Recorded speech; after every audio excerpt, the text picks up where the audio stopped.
I'm Hazel, and this is a guide to the Jailer fight in Sepulcher of the First Ones on normal and heroic difficulty. You will notice that the floor has these holes in it. Falling into one is lethal and has killed better players than you or me, so respect the holes. Falling in the middle of the room will also end you, so watch your step. In Phase 1, the Jailer puts out Rune of Damnation bombs onto several players. To clear your bomb, you need to go and jump into an available hole. Only one person per hole. I know what I just said, but this is the only time in the fight where going into one won't kill you. It will, however, kick you backwards from where you were facing, so be careful where you put your back. Not the edge or another hole. After you get popcorned back out, a pillar comes up that breaks line of sight. You'll need that later. Torment puts these rings on people, spread out with those. Martyrdom is the Phase 1 tank thing. It's a 4-part combo that roots the tank, whacks them pretty good, puts a dot on the raid, and then ends with a big meteor soak finale. It all happens pretty quick. Everyone available needs to get into that last part to help share damage, and if less than 5 people are in it, it is a wipe. The last hit does a knockback from the tank's location, so look out behind you when you're soaking and don't get booped into a hole. When the Jailer casts Relentless Domination, you need to hide behind a pillar to break line of sight. If you don't, you will get perma-mind controlled and be doomed. For Chains of Oppression, he'll pull everyone in, and you want to get as far away as you can. You'll take less damage with distance. Do be careful with rolls and dashes and stuff though, there's still holes. After exactly 3 minutes, you move into Phase 2. All the mechanics in this fight are on a pretty strict and predictable timer, which helps with learning the rhythm of it. This phase has no more jumping into holes and no more line of sighting. Unholy Attunement does raid damage, and he puts these dark pylons on the edges with unholy patches. He's trying to connect a line of that to the center to start Phase 3, and you're trying to delay that to buy more time to damage him. To do that, it's tanks to the rescue. Shattering Blast is a dot on the tank that does a 10-yard AoE when it expires and shatters a dark pylon. Take that to the most threatening pylon to delay the connection and buy time for your raid. And Azeroth.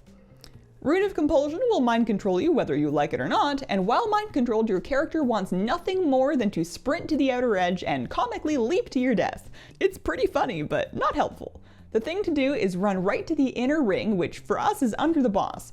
Don't listen to DBM, you can get under the boss and have the raid use slows and CCs to keep you there and burn off your shield. Do be careful getting in though. Any sprints that you use will carry over once you're mind controlled, and you do not want to Divine Steed yourself off the edge. The ring targets should not drop any tar traps or other slows, those get turned hostile with them. Let everybody else do that. Decimator does a knockback from a big swirl on the ground, check where it is and watch your back. In this phase, Torment gets an upgrade with an Echo. You will still spread with the circles, but you'll need to get out of the swirls right after. Melee might want to back up with the circles so they have a clear space to move forward into. Once the Jailer connects a line of pylons to the middle, which he will do eventually, the math is not in your favor, Phase 3 begins. Hopefully you've done lots of damage by now. Decimator knockback and Torment circle swirls continue, but there's no more Shattering Blasts or run under the boss MCs. New is Desolation, a big beam aimed at the middle. The raid needs to get everyone in the beam to help soak it.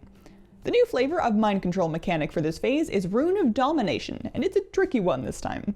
He puts rings on players, and after about 6 seconds, they put a timed healing absorb onto anyone in those rings. The absorb is shared between everyone that got in. If a healing absorb times out before it is healed off, the unlucky player is perma-MC'd and doomed.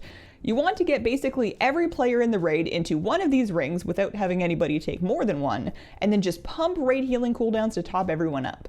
If not enough people soak, the absorb is basically unhealable, so you need almost everyone to get in and help soak. Chains of Anguish chains 3 people to another one, and they need to stretch the chain 30 yards apart to snap it. Simple enough. Defile is a dark patch that gets bigger fast if anyone so much as sets a toe in it. Everyone can just bail out of there before his cast is even finished, and then do not under any circumstances touch the Defile. It gets out of hand fast and is one of the most dangerous parts of Phase 3. On normal, that is it. The last phase can get really spicy, and he'll eventually wipe the raid by toasting Azeroth with his beams, so the more damage you get in before then, the better. Don't stress too much though. On normal, I think this fight is easier than Rygalon or Lords of Dread, as long as people understand the mechanics and don't trip into holes. On heroic, it's another story altogether. We got a couple super fun upgrades to stand between you and your AOTC. In Heroic Phase 1, the bombs must now be cleared at a very precise moment. Jump too early and you die. Jump too late and you explode before you die. Weakauras or DBM can just tell you when to go, otherwise you want to wait until it's less than 2 seconds left. I'll pop this weakaura in the description if you want it. Tyranny is a new heroic mechanic that puts beams on a bunch of people, and after a few seconds shoots orbs along them. It's very Abacus. Don't stand in anyone else's beam, and once you've got a good spot, don't wiggle and clothesline other people with your line. In Heroic Phase 3, after the Torment swirls go off, they summon these nasty caster ads. Spread with the rings, but do so as tight as you can, and then try to interrupt and group the ads to kill them quickly. Use your CCs, knocks, kicks, whatever you've got to stop them casting. Their Cry of Loathing does big damage and reduces haste, which you really don't have time for. And that's the Jailer. Thanks for watching, good luck in there, and have a wonderful, wonderful day.